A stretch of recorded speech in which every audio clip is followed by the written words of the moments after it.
El sabor de la traición era metálico, como sangre fresca en la boca. Aún podía sentir el calor de la barba de Javier rozando mi piel, la presión de sus labios sobre los míos, un acto desesperado que duró apenas un instante pero que demolió 8 años en un segundo. El silencio en el coche, después de que se fue, no era vacío, sino que estaba lleno de escombros, del eco de lo que acababa de hacer.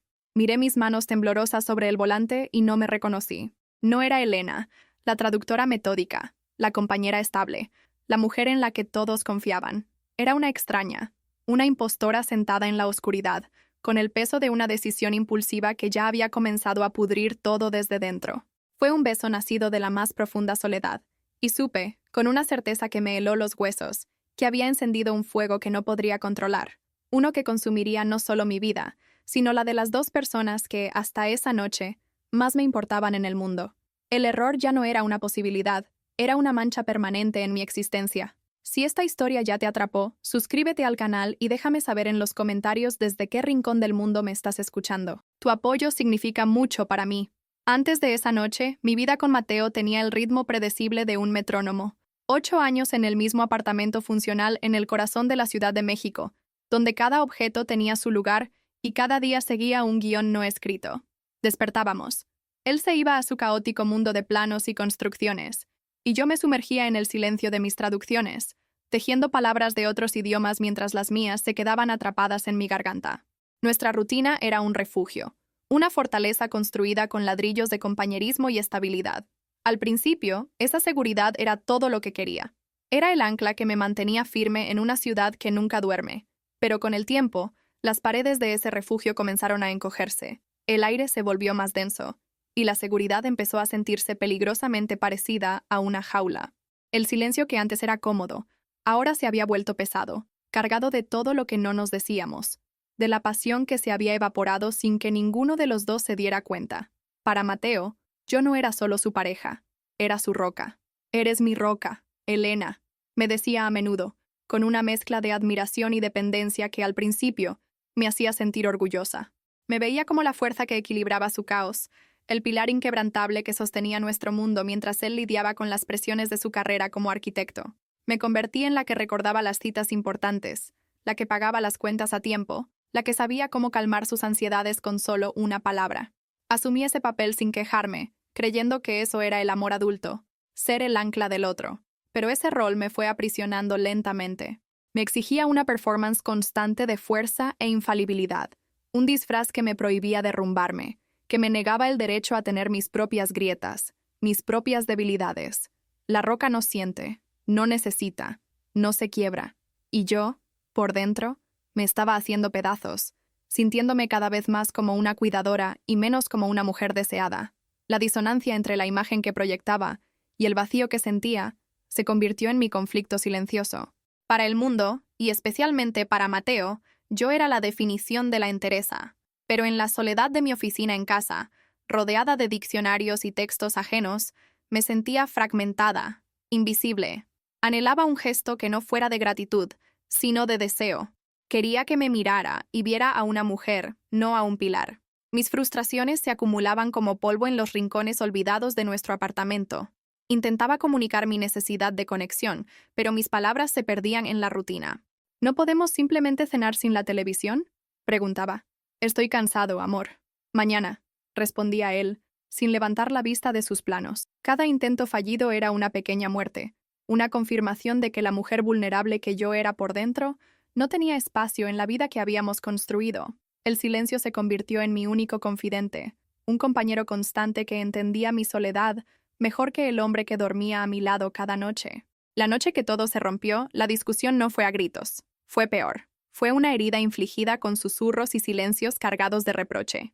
Hablábamos de unas vacaciones que nunca tomábamos, pero en realidad hablábamos de la pasión que habíamos perdido, del abismo que se había abierto entre nosotros. Le dije que me sentía sola, que lo extrañaba a mi lado, no solo su cuerpo, sino su atención.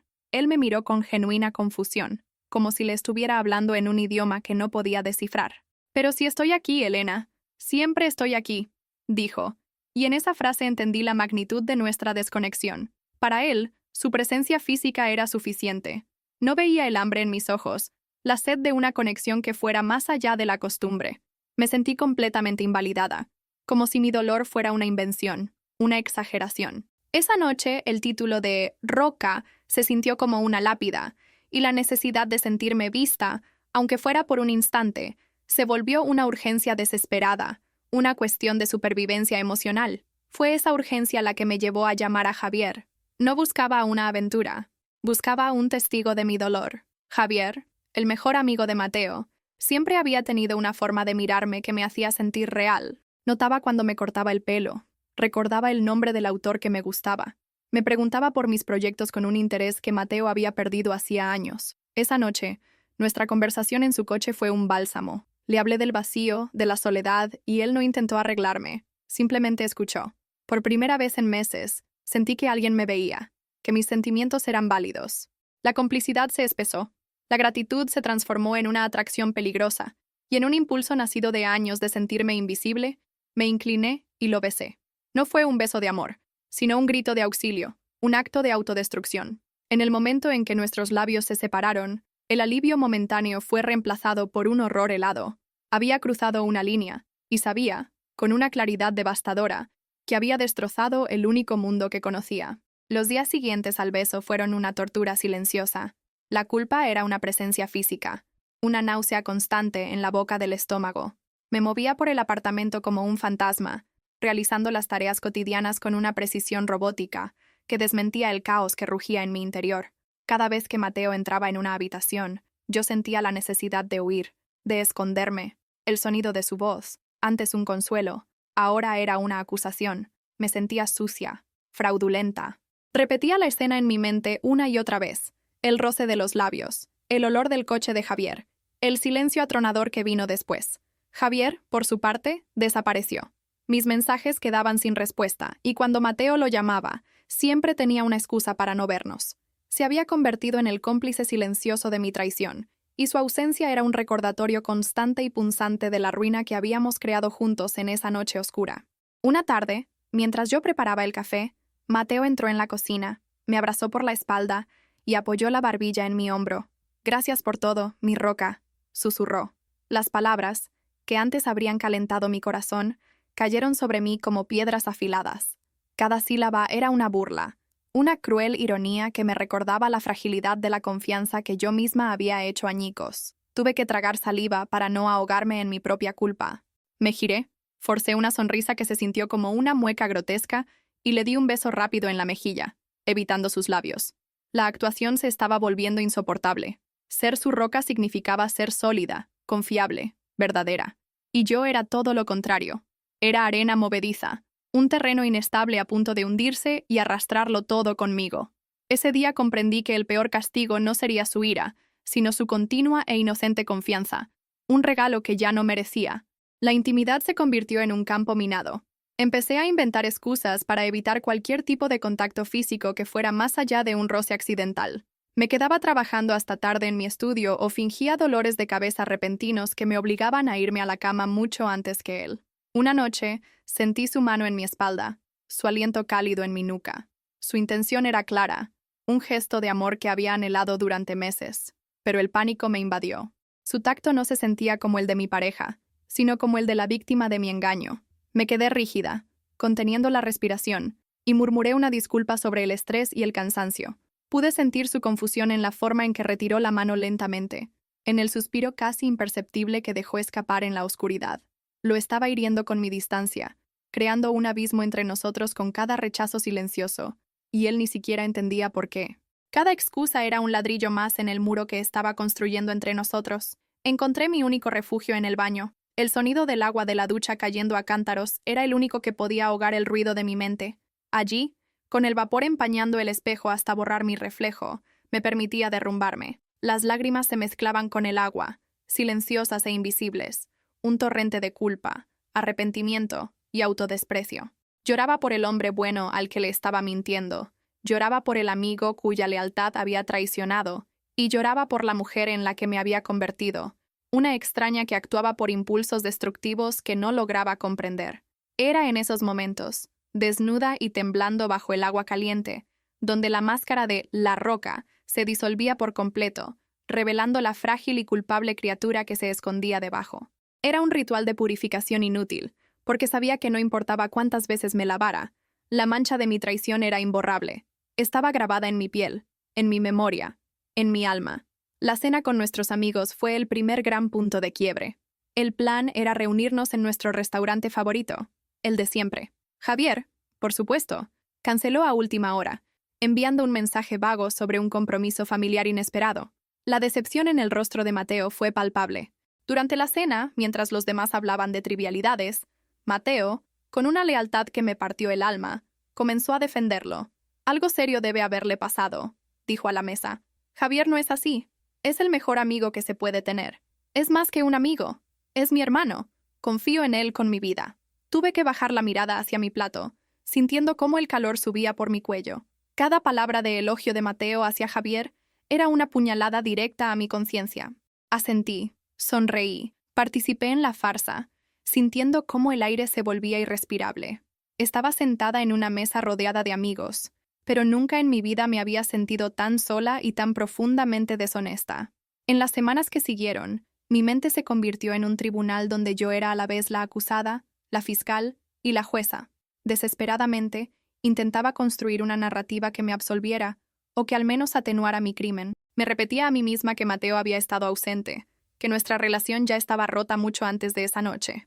Me decía que mi acto no fue una traición, sino una consecuencia inevitable de la soledad y la negligencia emocional. Trataba de convencerme de que cualquier mujer en mi situación habría buscado consuelo en otra parte. Pero estas justificaciones eran frágiles, construcciones de paja que se derrumbaban ante el más mínimo soplo de verdad. La verdad era que Mateo, a pesar de su ceguera emocional, era un buen hombre. La verdad era que Javier era su mejor amigo. La verdad era que mi dolor no me daba derecho a destruir a otros. Eran mentiras que me contaba para poder mirarme al espejo por la mañana, pero mi reflejo siempre me devolvía la misma mirada acusadora. La distancia que yo imponía comenzó a preocupar a Mateo, pero de una forma que solo aumentaba mi tormento. No se enojaba, no me acusaba. En cambio, se llenaba de una tierna y equivocada solicitud. ¿Estás bien, amor? ¿Es por el trabajo?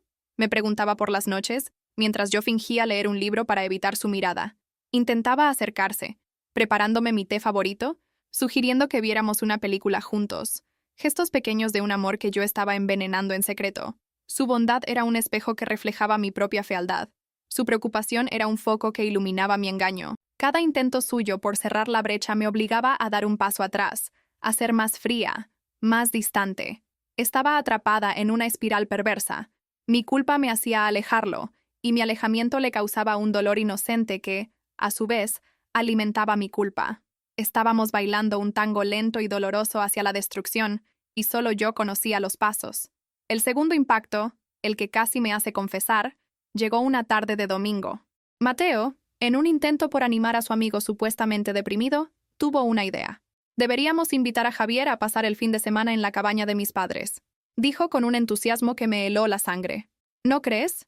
El aire fresco le vendría bien. A los tres, de hecho.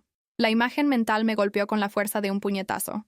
Los tres atrapados en esa pequeña cabaña, rodeados de bosque y de un silencio que estaría gritando nuestra traición. La idea de tener que actuar normal, de ver a Mateo y Javier juntos, de soportar el peso de sus miradas, fue demasiado. Sentí que el pecho se me cerraba, que el aire no llegaba a mis pulmones. Un sudor frío me recorrió la espalda. Tuve que correr al baño, fingiendo una náusea repentina, mientras me aferraba al lavabo, luchando por controlar el ataque de pánico que me sacudía por dentro. Era una prisionera en mi propia vida, y los muros se cerraban cada vez más. La culpa se había vuelto una enfermedad crónica, una fiebre interna que me consumía día y noche. Necesitaba desesperadamente una salida, una razón, por pequeña que fuera, para sentirme menos monstruosa. Y en esa desesperación, mi mente se dirigió a un lugar oscuro y retorcido. Empecé a pensar que tal vez él también tenía un secreto. Quizás si yo encontraba una falla en él, una mentira, una traición propia, mi acto sería menos atroz. Seríamos dos pecadores, en lugar de una pecadora y un santo. La idea se arraigó en mí como una mala hierba. Era una lógica perversa, la de quien busca destruir la virtud ajena para no sentirse tan solo en su propia miseria. Y así, una noche, mientras él dormía profundamente, con el corazón martilleándome en el pecho y las manos temblando de vergüenza por lo que estaba a punto de hacer, me senté frente a su computadora. Iba a buscar algo, cualquier cosa, que me permitiera compartir el peso de mi culpa. No sabía qué buscaba exactamente. ¿Mensajes con otra mujer? ¿Gastos ocultos? Abrí su correo electrónico con una sensación de vértigo, como si estuviera violando un lugar sagrado. Recorrí la bandeja de entrada, sintiéndome cada vez más miserable con cada clic. No había nada, solo trabajo, facturas, suscripciones a revistas de arquitectura. Estaba a punto de rendirme, de aceptar mi rol como la única villana de esta historia, cuando vi una carpeta en su escritorio. Tenía un nombre simple, mi inicial. La curiosidad, ahora teñida de un extraño presentimiento, me obligó a abrirla. Dentro no había fotos comprometedoras ni cartas de amor ajenas. Había bocetos, diseños de un anillo, decenas de ellos, y correos electrónicos intercambiados con un diseñador de joyas.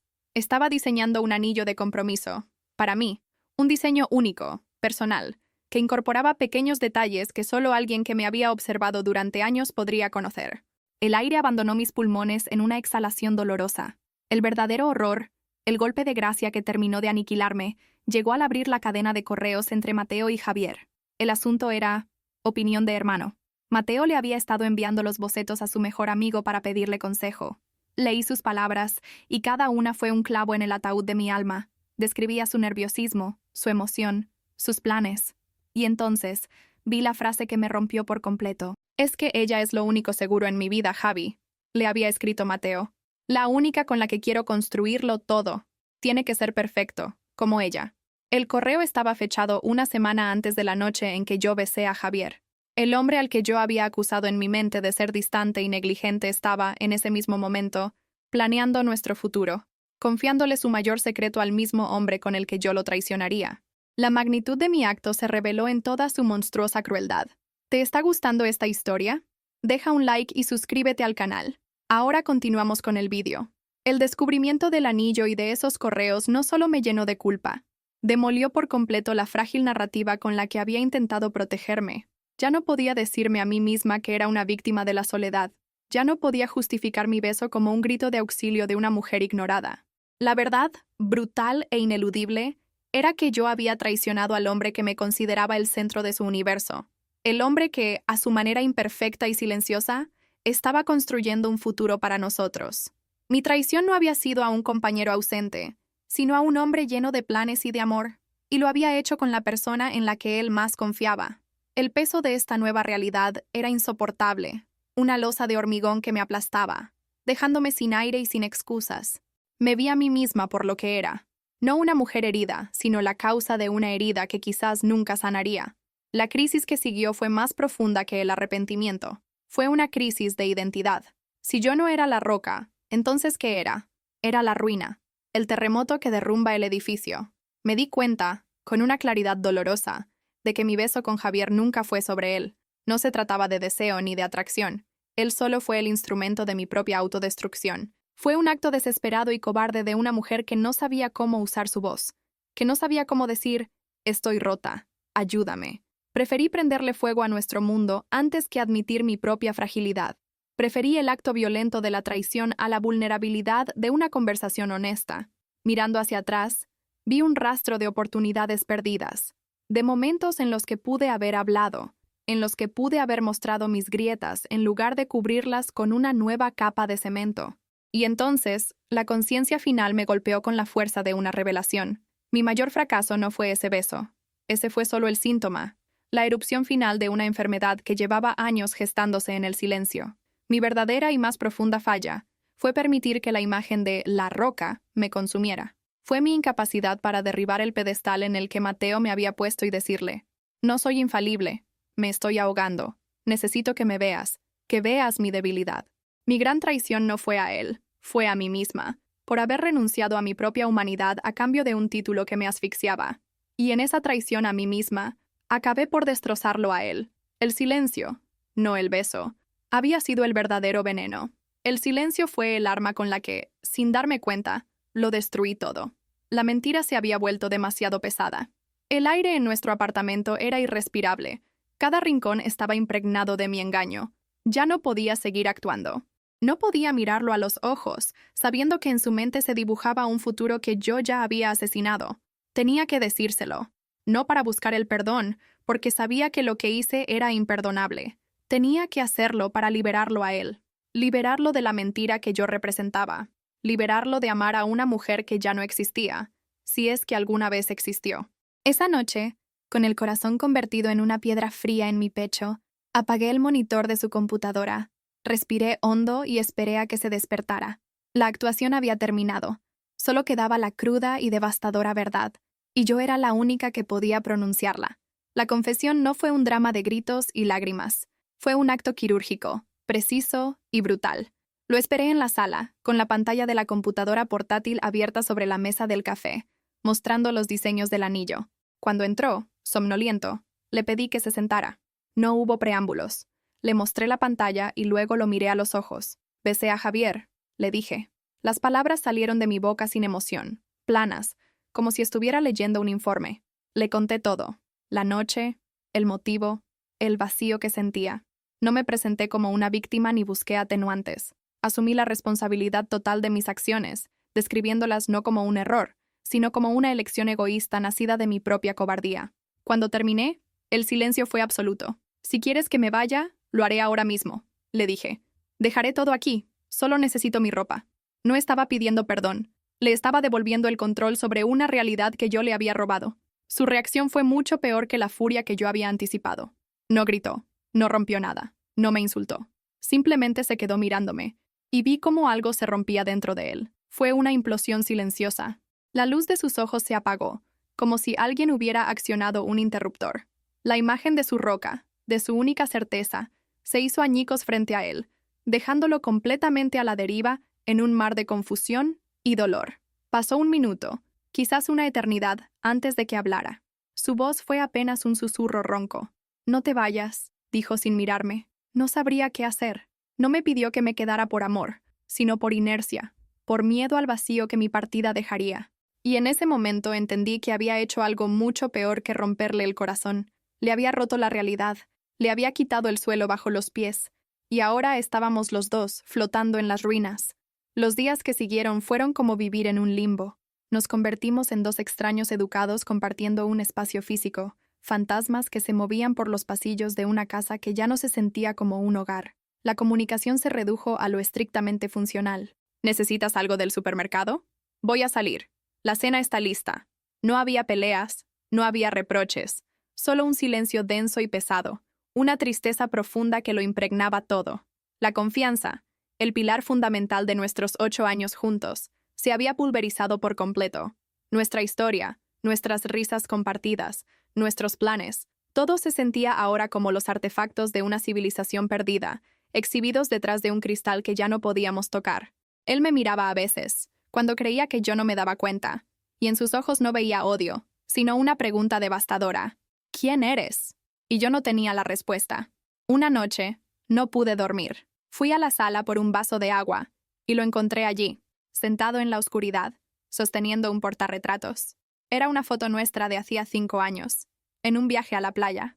Estábamos riendo, bronceados, ajenos a las grietas que ya empezaban a formarse bajo la superficie. No se sobresaltó al verme. Siguió mirando la foto por un largo rato. Luego, con una voz rota que apenas logró salir, me preguntó, «Éramos felices, ¿no?» La pregunta no buscaba una confirmación. Era una elegía, un lamento por el mundo que habíamos perdido. No pude responder. Solo me quedé allí, de pie en el umbral, y por primera vez desde mi confesión, lloramos. No juntos, no abrazados. Lloramos cada uno en su propio rincón de la oscuridad, de luto por el mismo amor que yo había matado. Fue un momento de extraña y dolorosa conexión en medio de nuestra devastación compartida. Sabía que tenía que irme, no porque él me lo pidiera, sino porque el amor no puede respirar en un mausoleo. Nuestro apartamento se había convertido en eso, un monumento a una relación muerta. Quedarme era prolongar su agonía y la mía. La reconciliación no era una opción sobre la mesa. El daño era demasiado profundo, la traición demasiado fundamental. Tal vez, con el tiempo, las capas de dolor y desilusión podrían dar paso a algo nuevo, pero no podíamos descubrirlo juntos. Necesitábamos espacio, aire, distancia de las ruinas. El estado final de nuestra relación no fue un final tormentoso, sino un desvanecimiento silencioso. La semilla de un posible reinicio, si es que existía, estaba enterrada demasiado hondo, y ambos sabíamos, sin necesidad de decirlo, que forzarla a crecer solo la mataría para siempre. A veces, El mayor acto de amor es saber cuándo soltar. Al cerrar la puerta del apartamento por última vez, no sentí alivio, solo una profunda y agotadora tristeza. La imagen de La Roca se había desmoronado por completo, y en su lugar solo quedaba yo, una mujer falible, herida y terriblemente humana. Comprendí la lección más dolorosa de mi vida. La mayor traición no es siempre romper la confianza del otro. A veces es traicionarse a uno mismo, permitir que la imagen que proyectamos se convierta en una mentira que nos aprisiona. En mi afán por ser el pilar inquebrantable de Mateo, me negué a mí misma el derecho a ser vulnerable. Y ese silencio, esa fuerza impostada, fue la que nos destruyó. Me fui no con la esperanza del perdón, sino con la sabiduría amarga de que la verdadera fortaleza no reside en ser irrompible, sino en tener el coraje de mostrar nuestras grietas y pedir ayuda antes de que todo se derrumbe. ¿Han hecho algún gesto de bondad que cambió una vida? Dejen un corazoncito si creen que el amor es más poderoso que cualquier riqueza. Suscríbanse para más historias de segundas oportunidades. Comenten, el amor no tiene precio si ustedes también creen en la bondad humana.